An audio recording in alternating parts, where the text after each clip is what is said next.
दोस्तों बहुत पुराने समय की बात है। प्रसिद्ध चीनी यात्री फहियान जब बालक थे तो शिक्षा ग्रहण करने के लिए एक बौद्ध मठ में भेज दिए गए थे।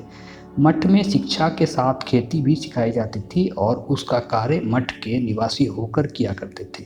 एक दिन फहियान अन्य बालकों के साथ एक धान के खेत में धान काटने के लिए गया। जब वह धान काट रहा था तो कुछ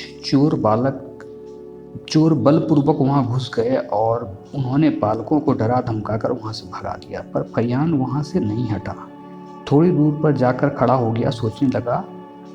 चोरों ने सोचा कि वह अकेला अब क्या कर सकता है, अतः उसकी तरफ ध्यान उन्होंने नहीं दिया और तमाम धान काट डाले और गट्ठर बांधकर ले जाने को तैयार हुए।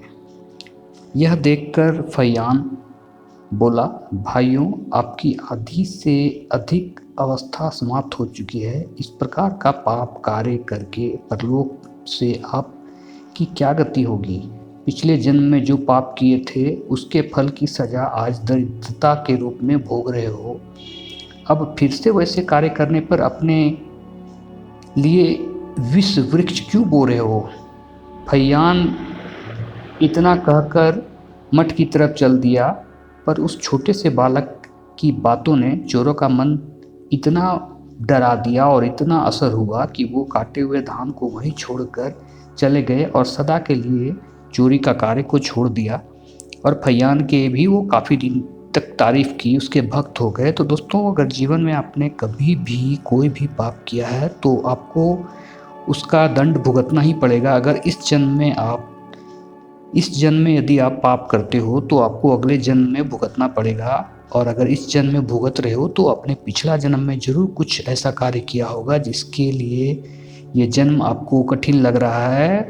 तो अगर इस जन्म में आपको कष्ट हो रहा है तो यकीन मानो आप पिछले जन्म में जो पाप कर्म किए थे उसका ही ये भरपाई हो रहा है। और अगर आपने इस जन्म में भी फिर वैसे ही कार्य किए तो फिर आपका अगला जन्म इससे भी बुरा होगा।